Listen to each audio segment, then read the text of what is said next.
Assalamualaikum, saya Sugi Purnamawati, saya dari Desa Jambak, Kecamatan Cikedung, Kabupaten Indramayu. Saya korban perdagangan orang bermodus pengantin pesanan. Curhatan Sugi Purnamawati berusia 32 tahun, perempuan asal Desa Jambak, Kecamatan Cikedung, Kabupaten Indramayu seketika viral di jagat maya. Apa yang dijanjikan tak sesuai dengan kenyataan. Menawarkan perkawinan dengan orang Cina dan menjanjikan keluarga saya akan dijamin setiap bulannya. Sugi Purnamawati menjadi korban perdagangan orang TPPO dengan modus pengantin pesanan asal negeri Cina. Di Sulawesi, Indonesia.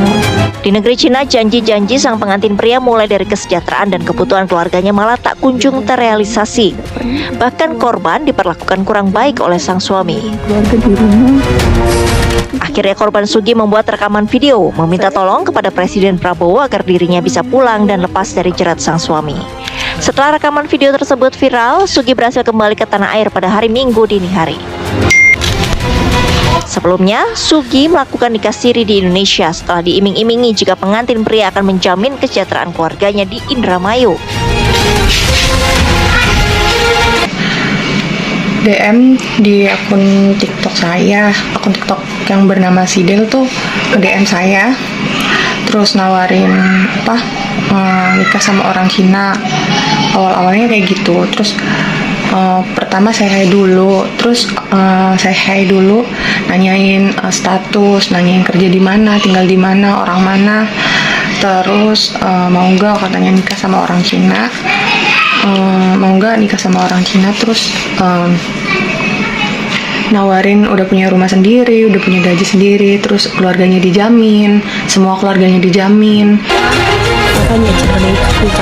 Sementara itu, tim advokasi Dewan Pimpinan Nasional Serikat Buruh Migran Indonesia menyatakan korban Sugi berangkat melalui agensi ilegal dari daerah Singkawang, Kalimantan Barat. Yang berperan sebagai ya disebut agen lah, tapi bukan agen yang memiliki perusahaan yang resmi. Dia itu menginformasikan ke rekrut yang di daerah-daerah itu untuk merekrut calon-calon korban. Kalau agensinya sendiri dari mana sih Pak? Kalau yang nama Hondian itu dari Singkawang, Kalimantan. Sugi pun meminta pihak kepolisian untuk mengusut dan menangkap serta mengadili para sindikat pengantin pesanan. Hal tersebut bertujuan agar kasus serupa tidak kembali terjadi terhadap perempuan asal Indonesia. Dari Indramayu, Jawa Barat, Opi Riharjo, TV One mengabarkan.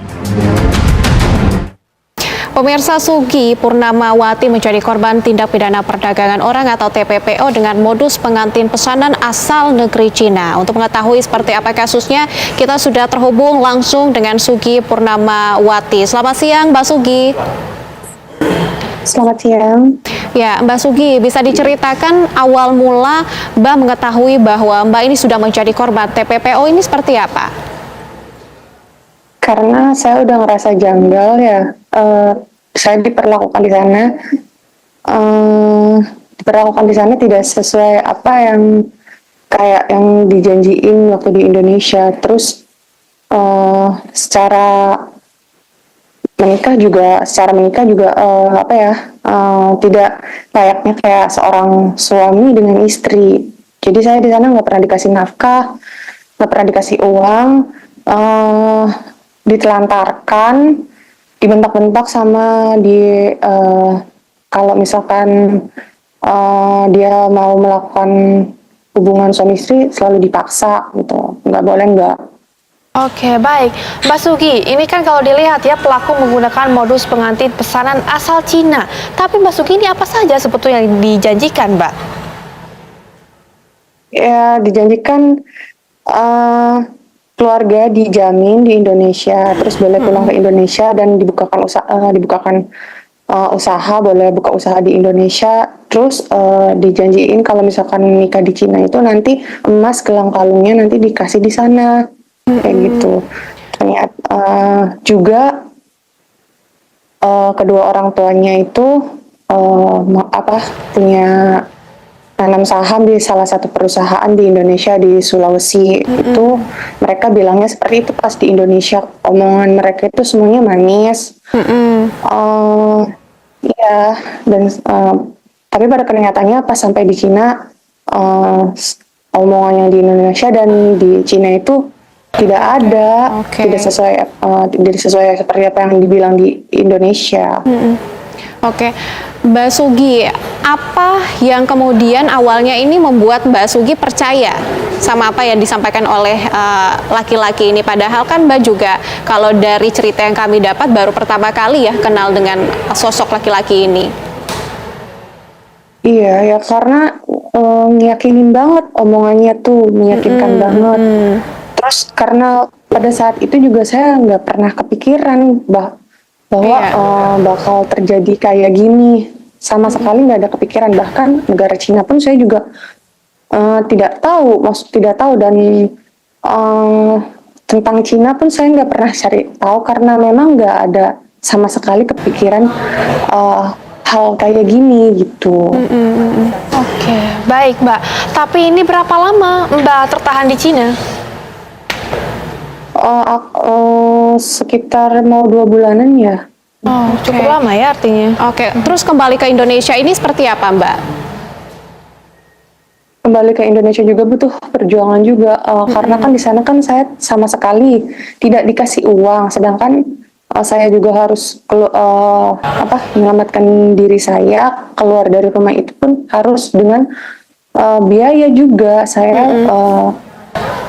sebelumnya kan bertengkar kan, terus dia mengusir saya, terus habis itu dia meninggalkan rumah tanpa pamit, tanpa ngasih uang ataupun ngasih stok makanan di rumah. Pada saat itu di sana juga musim dingin 12 derajat, terus remote AC penghangat juga diumpetin sama dia. Otomatis kan saya udah ngerasa nggak nyaman, udah ngerasa nggak aman. Akhirnya saya memutuskan gimana caranya hari itu juga saya bisa sampai ke Indonesia. Baik, Mbak Sugi, terima. Ya, mungkin silakan dilanjutkan sedikit. Karena saya pikir, karena saya pikir kalau saya tetap di sini, artinya ya saya membahayakan diri saya. Saya udah benar-benar ngerasa aman. Mungkin nggak tahu nanti bakal seperti apa. Baik, Mbak Sugi. Mungkin bisa.